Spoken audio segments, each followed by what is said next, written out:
Basque, confianza y seguridad certificadas. Hola, queridos amigos de Hablando de.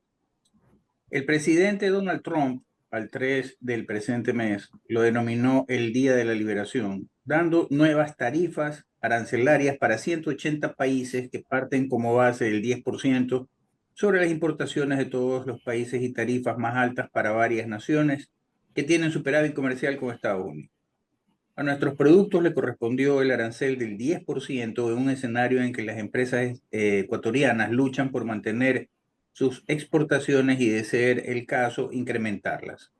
En un mundo de inestabilidad económica, gracias a una guerra fría no declarada, pero evidente en la práctica entre Estados Unidos y China, esta última en pleno expansionismo en lo industrial, comercial y militar.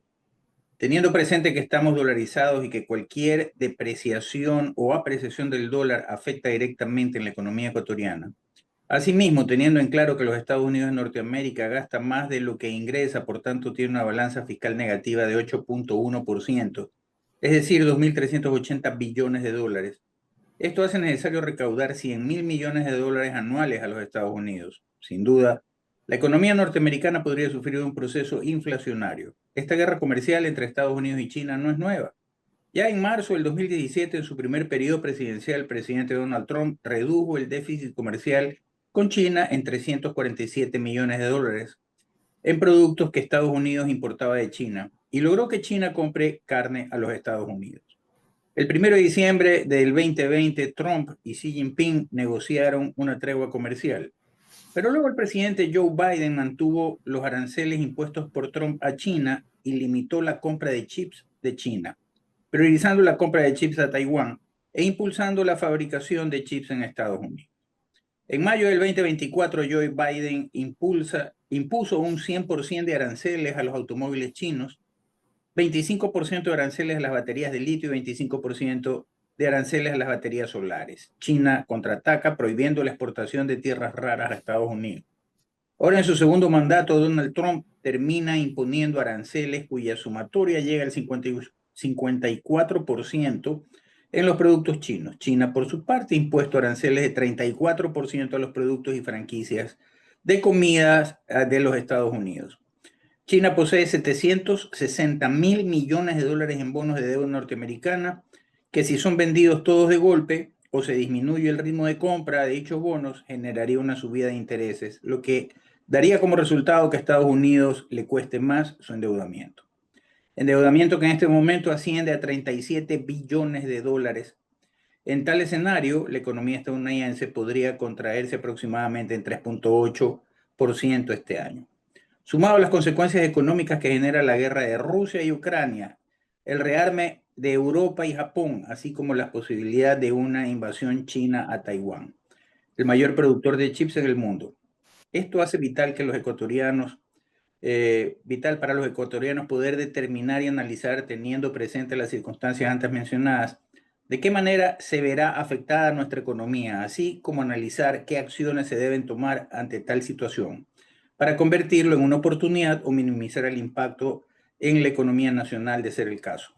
Para analizar esto hemos invitado a Fausto Ortiz, ex ministro de Economía, y al coronel en servicio pasivo Temístocles Hervas Flores, experto en geopolítica. Bienvenido Fausto, bienvenido Time.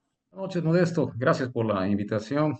Saludos al economista Ortiz y a los radioescuchas.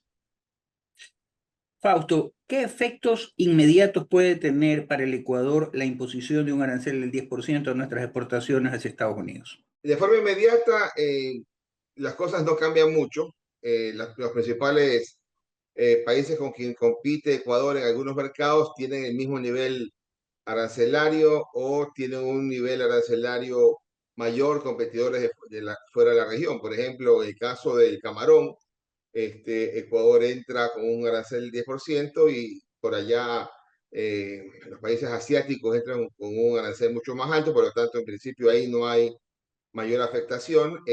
Pudiera haber algo de complicación en el precio, una ligera disminución, ahí fue una afectación, pero hay ciertos productos que sí tienen alguna complicación mayor. Por ejemplo, en el caso de flores, Colombia, que es un competidor importante para Ecuador en flores, entra con arancel cero, porque él tiene un tratado de libre comercio con Estados Unidos. Entonces, ahí habría una afectación, por lo tanto, un tiempo importante de aquí hasta el siguiente periodo de febrero 14, de la época de enamorados. Entonces, ahí hay que chequear que tengan unos acuerdos mejores y que hayan quitado estas tarifas arancelarias diferenciadas, ¿no? Y en general, la afectación está mucho más orientada a la pelea, está mucho más orientada China, Estados Unidos. A nosotros nos pega algo, pero no es una situación tan crítica. Si uno mira quiénes son los productos de exportación más importantes, arrancas con petróleo, que ahí no creo que haya ningún problema. Luego sigues con camarón con 7.000 millones de dólares. Vas con cacao, que está pisando los talones ahora a camarón, y luego sigues con banano y minería. Entonces, el producto quizás más complejo es rosas, que está mucho más abajo en el nivel de exportación. La exportación existirá, pero creo que Correcto. Timmy, ¿cómo se debe interpretar el nuevo paquete de aranceles de Trump en un marco de una guerra fría comercial no declarada con China? Gracias, Modesto. Interesante la pregunta. Este nuevo paquete de aranceles, merced a la política proteccionista del gobierno americano, considero que no es un simple ajuste económico, es más bien una estrategia dentro de una confrontación más amplia y estructural entre los Estados Unidos y la República Popular China, en la que el comercio, la tecnología y la influencia global son los frentes de batalla que se ha abierto el presidente Trump, y este básicamente es su escenario geopolítico, que va a haber efectos colaterales y señales para terceros. Evidentemente, la imposición de aranceles, Modesto, envía un mensaje claro a sus países aliados y a sus rivales. Estados Unidos está dispuesto a usar el peso económico para proteger su economía. eh, Ciertamente se genera un efecto de polarización, pues se está presionando a los estados del mundo a que tomen partido y terminen de alinearse ya sea con Washington o con Beijing. Además, muchos países intermedios como los europeos, América Latina, se ven atrapados o nos vemos atrapados en medio de esta tensión, teniendo que maniobrar pues cuidadosamente. La política internacional deberá ser manejada con una lógica que permita que el país salga indemne frente a esta serie de imposiciones arancelarias. Los aranceles son una herramienta de presión estratégica, te decía. El presidente Donald Trump ha utilizado los aranceles no solo como una medida de tinte económico, sino como un instrumento geopolítico para presionar a China a modificar prácticas que los Estados Unidos pues consideran injustas. Recordemos el tema del robo de propiedad intelectual, de lo que acusaron a China, los subsidios estatales a empresas chinas que hacen poco competitivas a las empresas que exportan hacia China, el desequilibrio comercial, bueno, la falta de apertura de su mercado, el mercado americano me refiero. Y en este sentido, los aranceles son armas económicas. Hay un paralelismo con la Guerra Fría entre la ex Unión Soviética y los Estados Unidos. El conflicto, me refiero inicialmente, se dio en términos ideológicos, tecnológicos y de influencia global. Ahora esta guerra de tinte económico muy parecida está centrada en aspectos de control tecnológico, de influencia regional y, por supuesto, sistemas económicos antagónicos de este Modesto. Correcto. Fausto, pareciera que esto no es nuevo, porque también China está empecinada en que su moneda sea aceptada globalmente como una moneda de cambio, así como lo es el dólar. Y entonces resulta que en 1944, en el acuerdo de Bretton Woods, cuando todavía estaba en la Segunda Guerra Mundial, Estados Unidos sentó a dialogar a sus aliados y a los países del resto del mundo para lograr varios objetivos. Básicamente, que se acepte el dólar como moneda de cambio a nivel mundial. Segundo, que acepten a los Estados Unidos como el protector global en cuanto a temas de si son atacados, que Estados Unidos los defienda. Y luego en 1987, me parece que fue, o 78, perdón, en que se da el pacto del Hotel Plaza para, de alguna manera, bajar un poco el tema de lo que era el tipo cambiario del dólar, porque los Estados Unidos estaban pataleando en ese momento, económicamente hablando. ¿Tú no crees que esto se está repitiendo de una manera u otra porque ya en el 2026 le toca a los Estados Unidos pagar los bonos de deuda que tienen ellos y todo esto? ¿Tú no crees que se está repitiendo esta estrategia?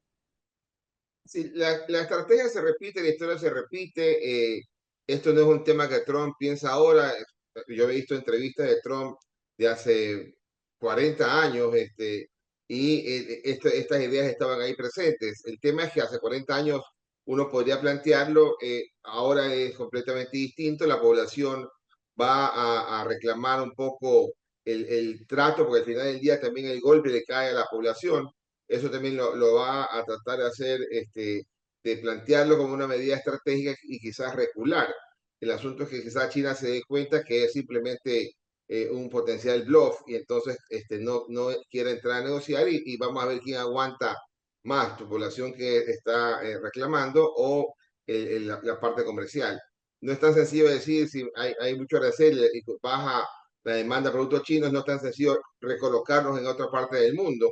Y vamos a ir viendo qué tan convencido está Trump de que esa pelea se puede ganar y qué tanto quiera China soportar la pelea.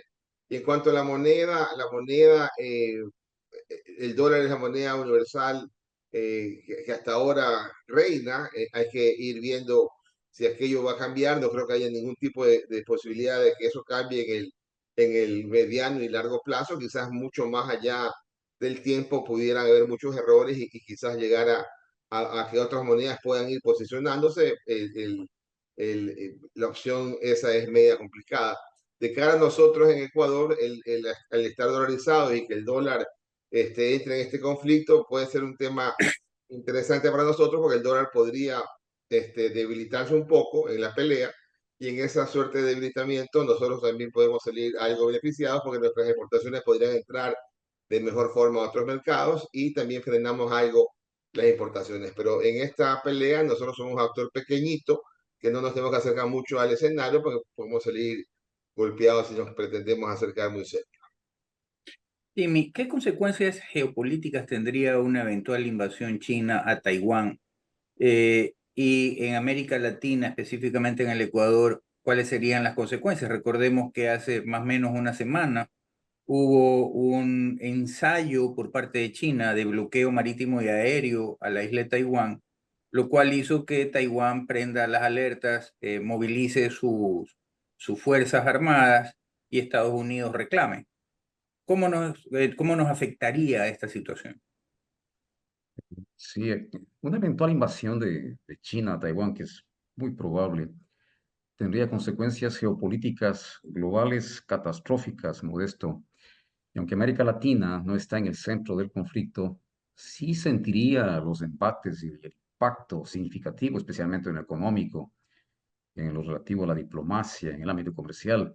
En el caso del Ecuador, esos efectos podrían ser aún más marcados, dadas sus actuales relaciones económicas con China. Pero las consecuencias, te decía, mundiales y para América Latina, una principal que se me ocurre en este momento, tiene que ver con la interrupción de las cadenas de suministro global. Esto en términos de la producción de semiconductores y chips.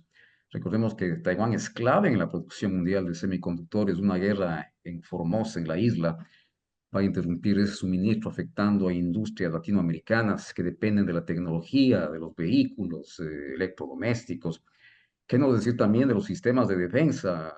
Esto, increíblemente, es el talón de Aquiles del mundo respecto del manejo tecnológico en estas áreas. Solo en el ámbito aeronáutico habría un impacto gravísimo, porque increíblemente casi todas las aeronaves que se emplean actualmente, pues utilizan microprocesadores producidos en Taiwán. Evidentemente, Modesto, China es un socio comercial principal para muchos países de la región. Un conflicto bélico podría provocar y va a provocar sanciones globales a este país, problemáticas en la interrupción de las rutas marítimas del Pacífico, la ruta especialmente Bab el Mandab entre Djibouti y Yemen, que es un estrechamiento entre el Índico y el Mar Rojo, habrían serios inconvenientes comerciales.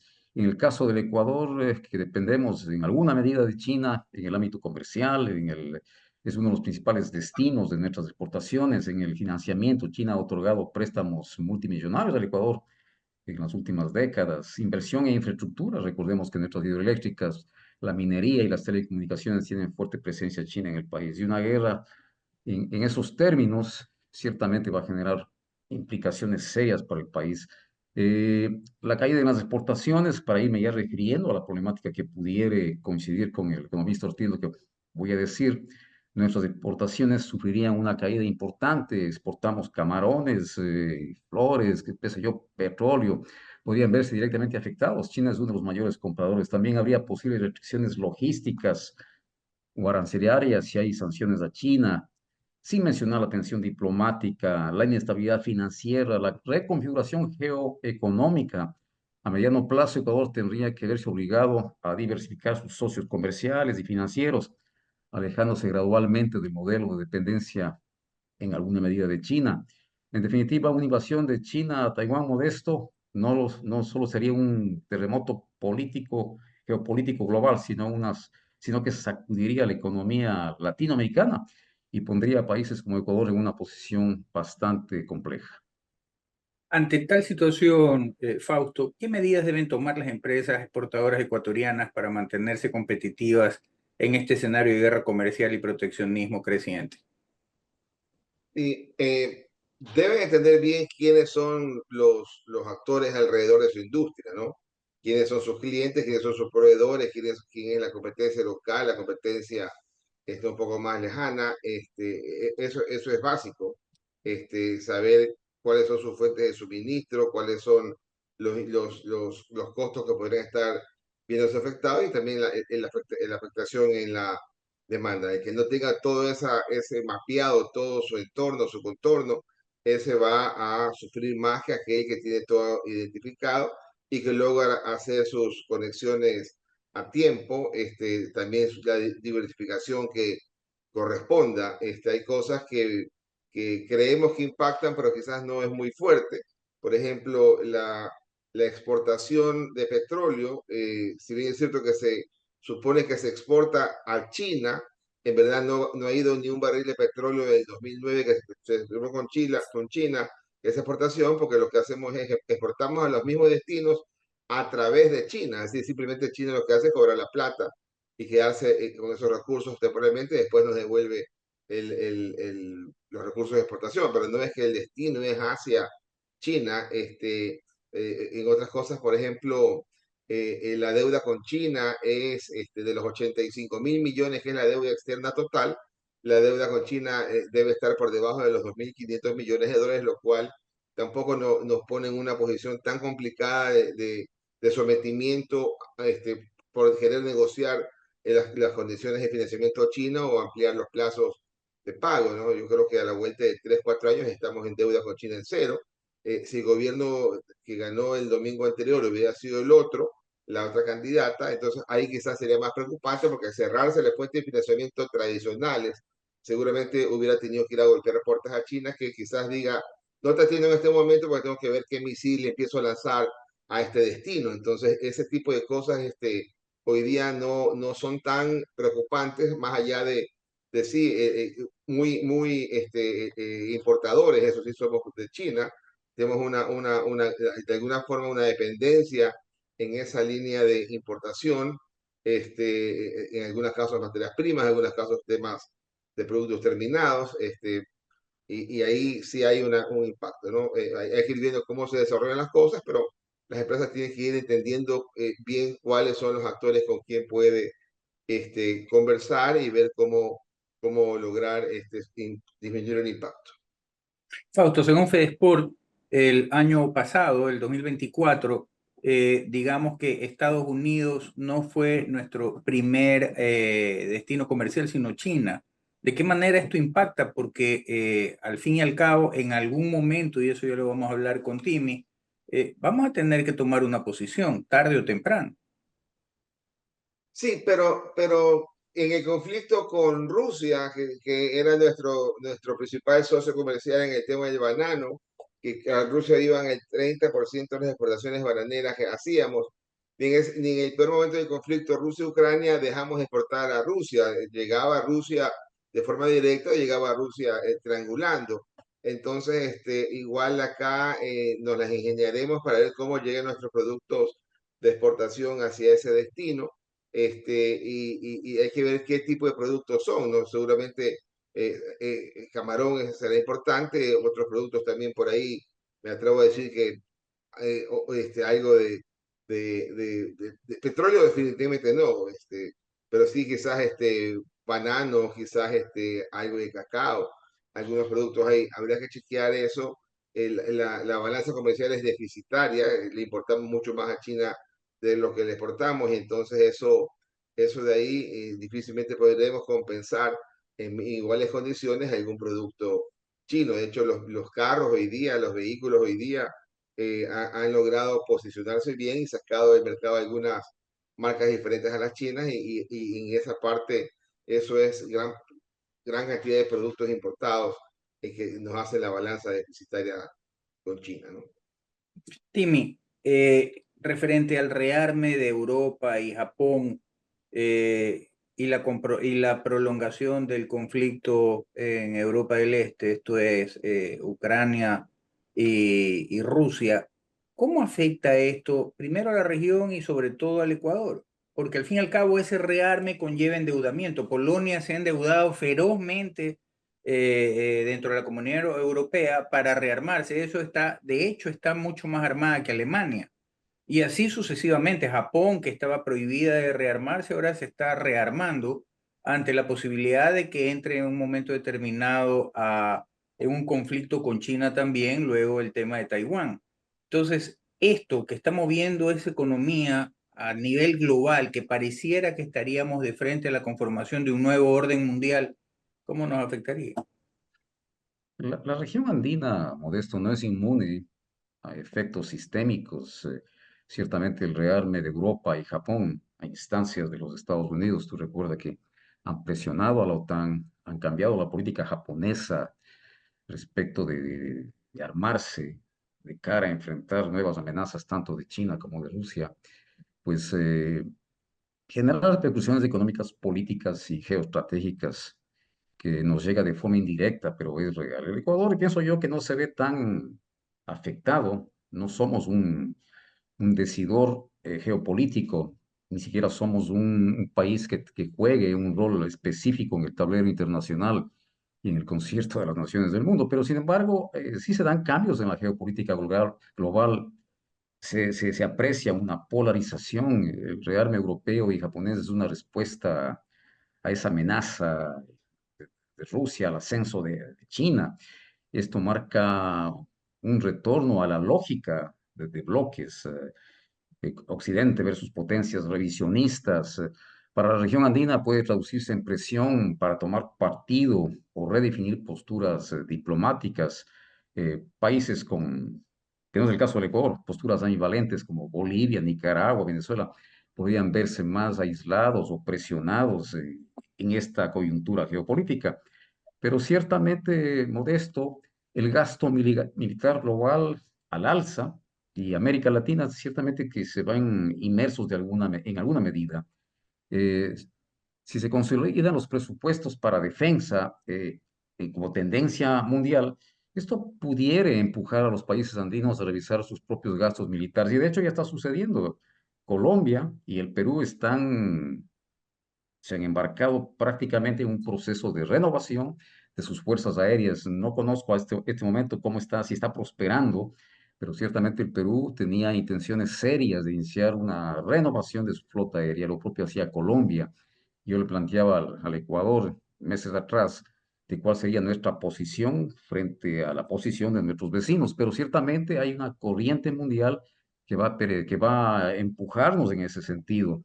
Eh, y lo más importante, diría yo, la redefinición de alianzas y espacios de maniobra. Europa y Japón están buscando nuevos socios estratégicos en regiones fuera del área conflictiva. Esto, por supuesto, también abre oportunidades para el comercio, para la diplomacia, para los países de América del Sur.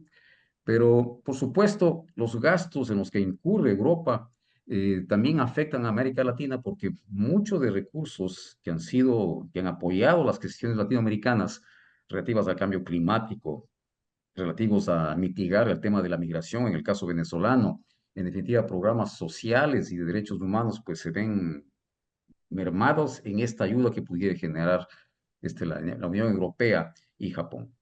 Basque, confianza y seguridad certificadas. Fausto, considerando el déficit fiscal de los Estados Unidos y su necesidad de recaudar 100.000 millones anuales, y algo de eso se dice que Elon Musk con su máquina eléctrica hasta de aquí estaba haciendo, inclusive está tratando de recortar el tema del gasto en lo militar, están pidiendo auditoría para aquellas fábricas que están fabricando temas militares. Misiles, aviones y todo lo demás. ¿Cómo podría impactar esto en la relación comercial con países como por ejemplo el Ecuador, este tema de que tenga que recaudar 100.000 millones anuales? Sí, yo a veces pienso que evaluamos y le damos mucha importancia y mucha preocupación en este campo a Ecuador, en esa relación, digamos, que quizás es mucho más fácil poder solucionar temas de Ecuador que lo que pueda pedir Brasil. Es mucho más sencillo esa coordinación, sentarse alrededor de una mesa con Estados Unidos y decir, oiga, nosotros somos Ecuador, para ustedes somos importantes y una relación importante con Estados Unidos el tema del paso de la droga, para tratar de decir, mira, conversemos de este tema, queremos ayudarte también acá, queremos que nos ayudes aquí y también tenemos otras cosas que conversar. Entonces, vamos por mucho que queramos cambiar la dinámica global, no la vamos a poder hacer, hay que ver cómo nos impacta menos, ¿no? Y un poco revisando algo de cifras, lo que tú decías, el año pasado a Estados Unidos le exportamos 7.000 millones de dólares, que revisaba esto mientras estamos conversando, y le importamos 7.600, es decir, era una balanza deficitaria de 600 millones. Pero con China, exportamos 5.000 millones de dólares e importamos 6.000. O sea, la balanza con China es el doble el déficit que con Estados Unidos, ¿no? Entonces, ahí, dependiendo de la crisis que tengamos en la parte geopolítica, hay que entender que el tema con China tiene su afectación más en la importación, ¿no?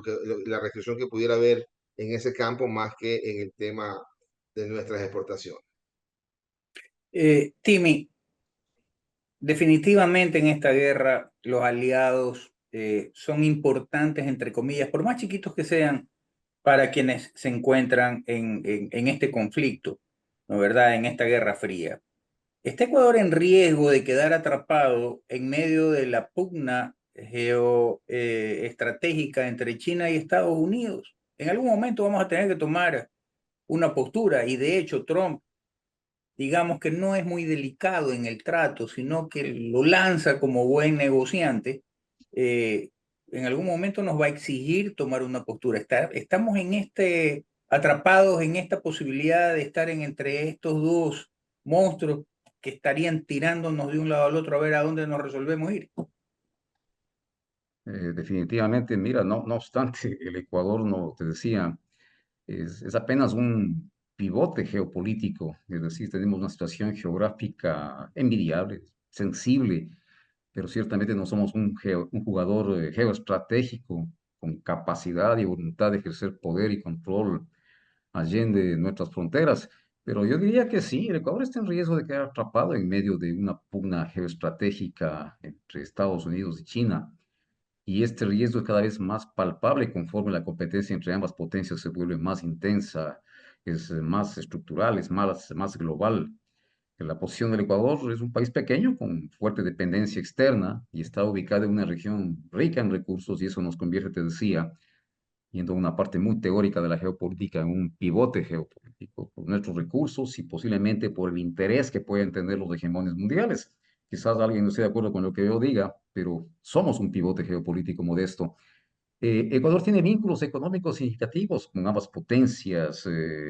aunque ya el economista usted me puso en perspectiva que en 2 años posiblemente el Ecuador no tenga tanta relación con China en términos de créditos, pero Estados Unidos sigue siendo nuestro principal destino de exportaciones no petroleras y es fuente de cooperación en seguridad y lucha contra nuestro principal problema que tiene que ver con el narcotráfico y un socio político histórico.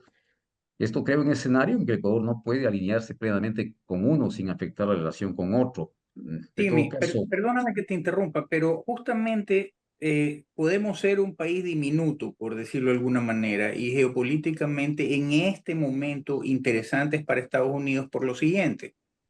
Está bien, Argentina ya salió del socialismo del siglo XXI, Perú anda medio bailando, Colombia está metido, Venezuela está metido, Nicaragua está siendo, digamos que coqueteado con China para construir ahí un canal que está mucho más cerca de los Estados Unidos que el mismo canal de Panamá. Eh, Está Perú, que tiene el puerto de Chancay, que es un monstruo de puerto y que además, de acuerdo a las leyes chinas, si es un socio chino el que construyó eso, tiene todo el derecho y además la obligación de, digamos que espiar, funcionar de espía para los temas de interés al gobierno chino y así por el estilo. Nosotros somos, digamos que la mosca en la leche referente a los que nos rodean, que todavía siguen con el tema del socialismo del siglo XXI y de hecho seríamos nosotros, de alguna u otra manera, estaríamos influenciando para que, considero yo, inclusive con el tema de las bases militares extranjeras, poder ser también una cabeza de playa para luego irrigarla en América Latina y tratar de combatir, como fue en la década de los 70, esta oleada socialista. ¿Es o no es así? sí, estoy de acuerdo contigo, pero como te decía, el Ecuador en un momento dado deberá aplicar una realpolitik pragmática, quizás buscando en este escenario no una posición ambivalente, Modesto, ni aceptar una posición neutral, sino buscar los mejores escenarios para que el Ecuador pueda salir avante, no obstante el enfrentamiento de los grandes hegemones de mi querido Modesto. Fausto, ¿estás Modesto, viendo? un tema. Si esta conversación la hubiéramos tenido el viernes pasado, entonces el tema acá en la mesa estuviera el depende, ¿no?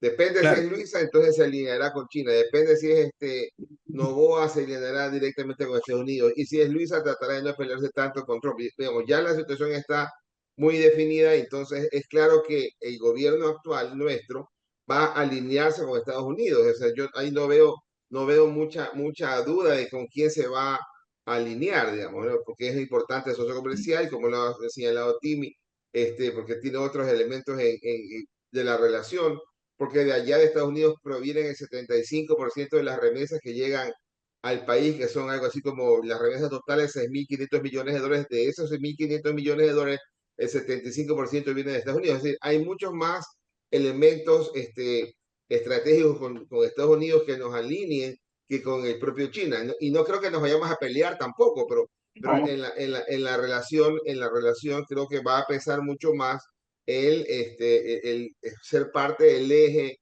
que no es el socialismo del siglo XXI con Estados Unidos. ahora, la economía mundial, Fausto, va a tener un impacto porque este tema de los chips, de ponerle aranceles a los chips, prohibirle la venta a China, inclusive los chips más eh, básicos que estaba fabricando Estados Unidos. Mira que DeepSeek, esa nueva inteligencia artificial, esa nueva herramienta de inteligencia artificial sacada por los chinos, que les costó creo que 5 millones de dólares versus los no sé cuántos mil millones de dólares que invirtió Estados Unidos en inteligencia artificial, hizo que Estados Unidos prohíba inclusive vender esos chips que son muy elementales, prohibírselos a China. Pero esto también encarece situaciones como computadoras. Se decía que un iPhone más o menos, que ahorita lo consigues en $1.200, podría fácilmente llegar a costar 2.000, $2.100. Entonces, esto todo funciona con chips, Fausto, como tú bien sabes. El mundo moderno funciona con chips.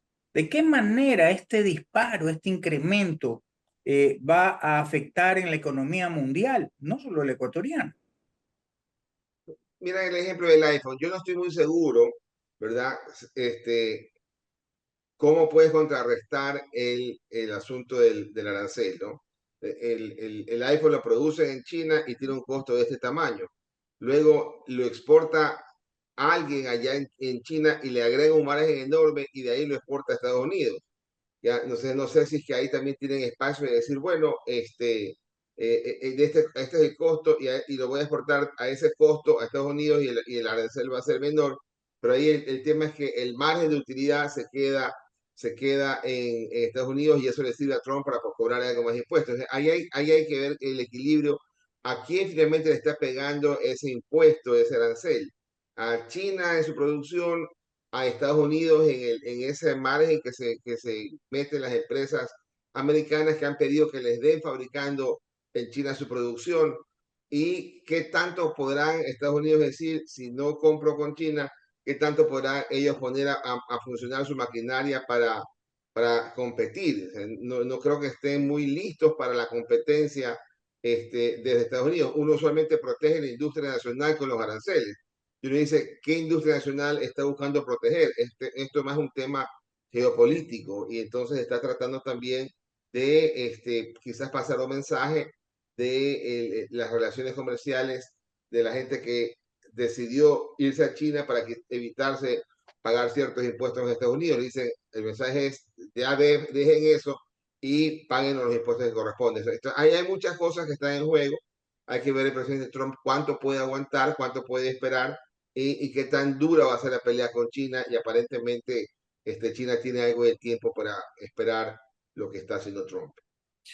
Fausto, referente al tema de que ya en el 2026 le toca a los Estados Unidos pagar los bonos, ¿no verdad?, de endeudamiento. ¿Qué tan viable es que depreciándose el dólar los compre a la baja o se daría el efecto contrario, esto es de que se encarezca el tema del endeudamiento? ¿Y eso de qué manera nos afecta? En teoría no debe ser muy distinto allá que acá. Si tienes que pagar bonos, lo que tú haces es emites nuevos bonos para pagar los bonos viejos y la deuda no se incrementa. El asunto es que hay que ver si es que el gran comprador y tenedor de bonos de deuda externa americana, que es China, hay que ver si es que China va a querer decir, si, págame y te los vuelvo a comprar. O si dice, sabes que más bien voy a bajar la posición contigo y voy a deshacerme de estos bonos y no quiero tener mayor relación de financiamiento China-Estados Unidos. Entonces, pero Estados Unidos tendrá que ver de qué manera puede suplir y reemplazar ese financista que es importante para Estados Unidos, que es el caso de China. Entonces, cuando lo tenga que sustituir, quizás tenga que aumentar la tasa de interés y eso de ahí también le va a pegar a la inflación americana, que es de las mayores preocupaciones de la población. Oiga, ya tuvimos inflaciones hace 4 años del 7%. Ya no queremos repetir ese tipo de inflaciones. Entonces también eso, la opinión pública también puede jugar un rol importante para tratar de suavizar o que el presidente Trump no permanezca tanto tiempo en estas peleas. Timmy, esta situación que tú decías referente al tema también del rearme de nuestros vecinos Colombia y Perú, y que nosotros, tú mejor que nadie, como coronel en servicio pasivo, pero coronel de la FAE, ¿qué posibilidades o qué ventajas podríamos tener frente a este rearme, dado que la relación del presidente Trump con el presidente Noboa es muy buena y evidentemente hay cierto favoritismo, por decirlo de alguna manera, de los Estados Unidos hacia nosotros, tanto en el tema económico, si no me deja mentir, pero ¿qué posibilidades habría de que esto haga que tengamos una mejor posibilidad de un rearme limitado? Mira tú que acaba de llegar o está por llegar una embarcación de guerra donada por el gobierno coreano de Corea del Sur, y lo mismo podría suceder en un momento determinado con Estados Unidos, más aún si hay la posibilidad de que vengan tropas norteamericanas acá a bases ecuatorianas o se construyan nuevas bases. ¿Qué posibilidades hay de más o menos equiparar esta fuerza? Porque si no estaríamos en riesgo. Siempre el más fuerte trata de sacar provecho del más débil. Sí, Modesto, si me permites, antes de contestar esta pregunta, yo quería precisar algo y concluirlo con lo que estaba diciendo hace un momento. Efectivamente existe una presión geopolítica sobre decisiones soberanas, más allá de que históricamente estamos alineados con los Estados Unidos y comparto el criterio con el economista Ortiz, absolutamente, esto es un tema de siempre, pero no podemos dejar de lado que hay una presión geopolítica, te decía. Ambos bloques ejercen presión directa o indirecta sobre políticas clave de los estados. Estados Unidos ha advertido contra el uso de infraestructura tecnológica de los chinos, el tema de Huawei, por razones de seguridad. China, por su parte, espera reciprocidad diplomática y evita críticas a sus políticas internas o internacionales. El caso de Hong Kong, y no sabemos cómo va a evolucionar el tema de Taiwán. Se dice que hasta el 2049 se puede ir definiendo el tema. Pero Ecuador, yo decía, se ve obligado a equilibrar cuidadosamente su discurso. Les pongo un ejemplo. Meses atrás, no sé si ustedes recuerdan, el gobierno ecuatoriano estuvo a punto de tomar una decisión que afectó los intereses estratégicos de Rusia respecto de un tipo de equipamiento en posesión del Los gobierno ecuatoriano. helicópteros. Bueno, no voy a mencionar en detalle, pero esta sola decisión tiene que ver con la presión geopolítica. Entonces, el Ecuador, ¿qué hizo? Tuvo que recular su medida y presentarlo de otra manera, caso, so pena de afectaciones de nuestras exportaciones en definitiva. Entonces, en este sentido, el Ecuador se ve obligado a equilibrar cuidadosamente su discurso y sus decisiones estratégicas para evitar represalias o pérdida de apoyo. No obstante, es verdad, estamos alineados a los norteamericanos, esa ha sido permanentemente la posición ecuatoriana por mucho tiempo, y es verdad, si es que el resultado de las elecciones del fin de semana hubieran sido diferentes, quizás el diálogo sería en otro sentido. Pero ojo, más allá de eso, el Ecuador tiene que equilibrar cuidadosamente su política exterior. Mi apreciación personal, Modesto, esto no está hecho en piedra. Para contestar tu pregunta, absolutamente el apoyo norteamericano que ya lo hemos tenido de cara a enfrentar una problemática que nos atañe y es transnacional. O sea, el problema transnacional del narcotráfico no puede el Ecuador enfrentarlo en solitario. Es un problema que le atañe a Estados Unidos, que le atañe a Colombia, a Perú, a México. Y en este sentido, lo que tú mencionabas, la llegada o el retorno de los Estados Unidos a través de una base logística que nos facilite el control del espacio aéreo con plataformas aerotransportadas de control y advertencia. Eso supone, por supuesto, un espaldarazo que el Ecuador necesita para enfrentar esta problemática del narcotráfico. Los costos modestos son demasiado ingentes para que el Ecuador pueda realizar una inversión en seguridad y tratar de emular a nuestros vecinos. Ojalá lo pueda hacer, porque ya se conoce que Colombia está, te decía, renovando su flota aérea, el Perú está haciendo lo propio, y cuando nuestros vecinos están revisando sus conceptos geopolíticos, están revisando sus planes de campaña, es hora de que también nosotros desempolvemos nuestros planes de campaña y hagamos lo propio. Hay que hacer la tarea, un gesto. Y, Fausto, en la Segunda Guerra Mundial el Ecuador le declaró la guerra al eje Roma, Berlín, Tokio, esto es Italia, Alemania y Japón, y contribuimos con balsa, con madera de balsa para que los ingleses construyan sus famosos aviones Mosquito, que eran balsa, estructura de balsa con una lona pegada. Eh, Bajo ese esquema de una cadena de suministro, nosotros actualmente podríamos entrar o hay espacio para nosotros para ofrecerle una cadena de suministros y qué sería a los Estados Unidos en este caso. Mira que nos hemos estado enfocando hace tiempo y quizás descuidando un norte mucho mejor. Hemos estado enfocándonos en temas de commodities, ¿no? Hemos estado enfocándonos en camarón, que pasó de 3.000 millones hace 4 años a 7.000 millones en los 2 últimos años cada año. Hemos estado estancados en banano, en los mismos, en la misma producción, porque las leyes también te prohíben aumentar la producción, y estamos exportando la mitad en banano que lo que exporta camarón. Por ahí salió minería, y hace un par de años casi se la pelea el segundo lugar a banano, pero la geopolítica, pero la política ambientalista local ha frenado un poco aquello. Ahí hay inversión canadiense, hay inversión china, pero localmente no es un sector que se lo apoya frontalmente. Y ahí seguimos con cacao, que en los 2 primeros meses de este año está casi que igualando lo que hacía Camarón el año pasado en los 2 primeros meses, es decir, ha tomado un tamaño enorme. O sea, no hay algo que uno diga, mira, Ecuador ha avanzado en tecnología como para que uno diga, ahí estamos con alguna parte de la cadena de suministro para ofrecerle algo a alguien, digamos, ¿no? Más allá de los commodities que tenemos, no tenemos una producción orientada hacia algún rubro que no sea commodities a nivel mundial. Por lo tanto, es poco lo que podemos estar contribuyendo en esa línea, más allá de ofrecer nuestros productos para poder suplir cualquier crisis que hubiera en otros lados, pero son productos básicamente postres, ¿no? Todos sabemos, Fausto, que Detroit vivía y su población subsistía gracias a las grandes fábricas de vehículos, que en la década de los 50, 60, 70 tuvieron su auge. Ya luego con la crisis energética empezaron a ingresar a Estados Unidos los vehículos japoneses porque eran más económicos, no eran estos muscle cars que consumían gasolina como heliogábalos. Pero en base a eso, ¿qué tan viable es esto que Trump dice, que vengan todas las empresas que ahora están fabricando fuera de Estados Unidos y regresen a Detroit a fabricar?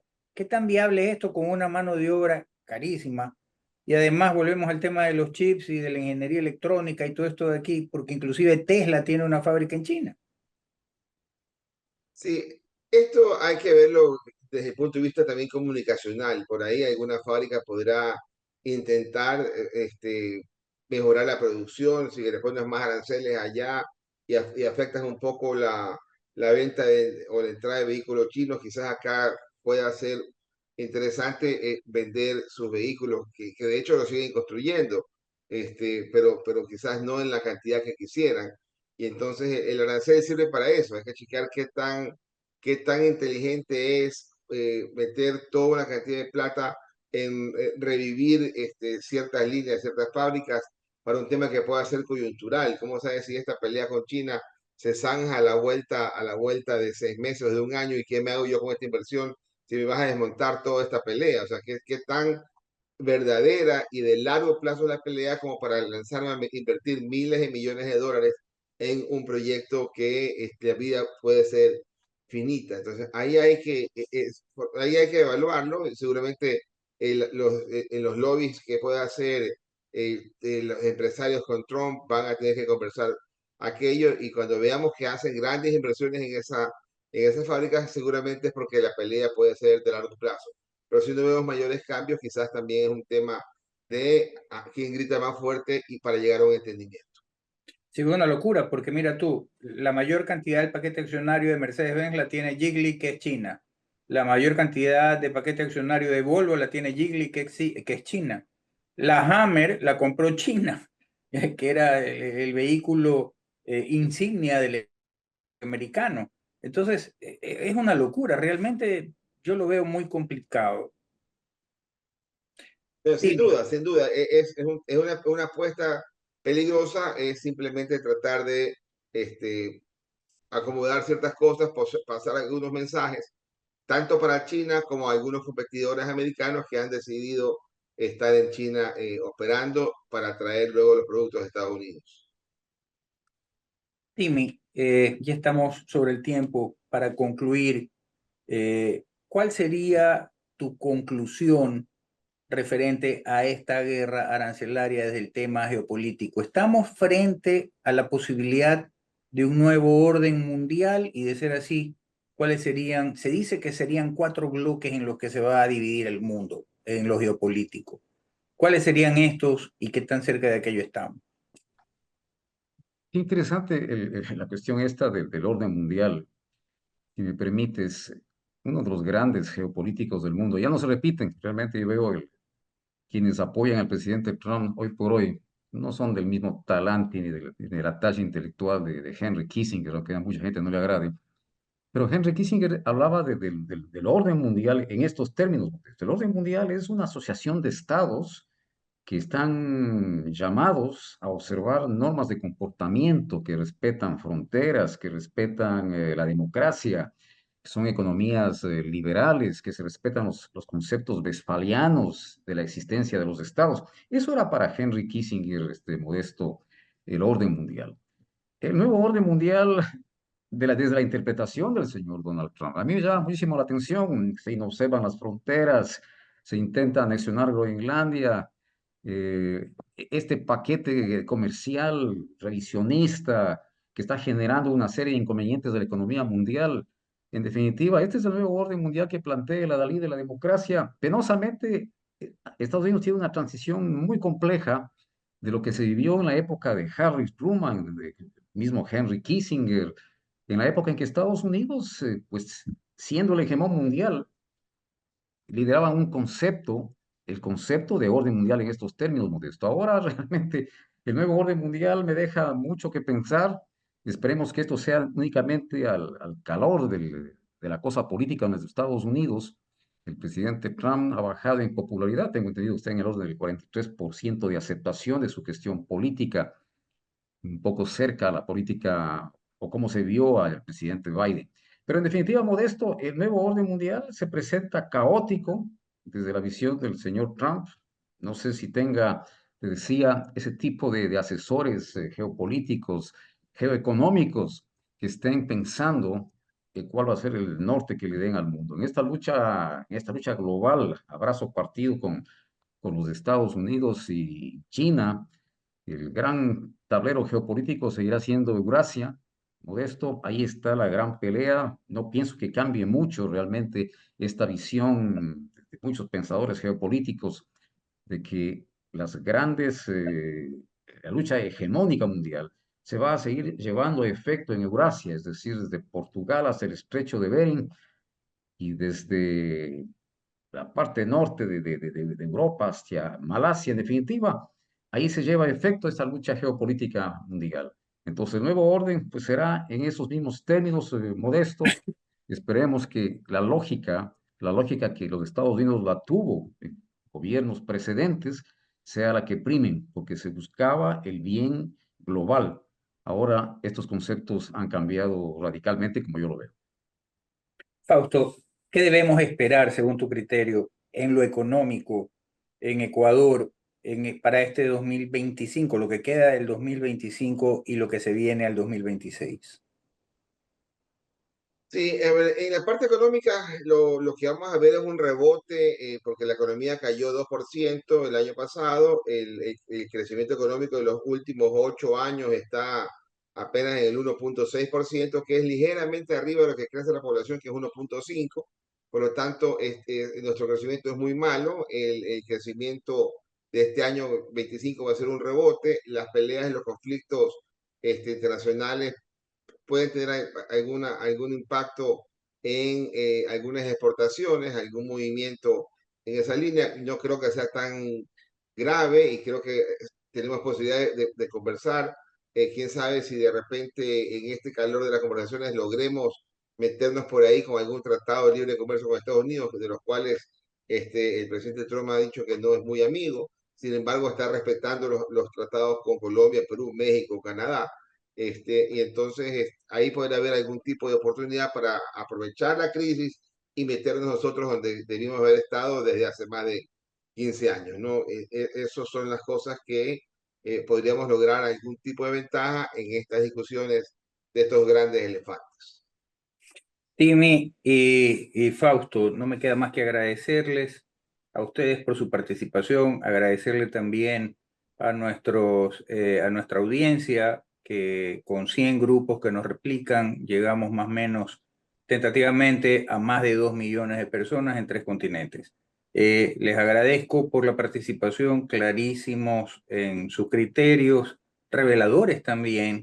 Y yo creo que tenemos mayores elementos para poder saber qué esperar y cómo actuar. Muchísimas gracias a ambos. A ustedes también saludos cordiales.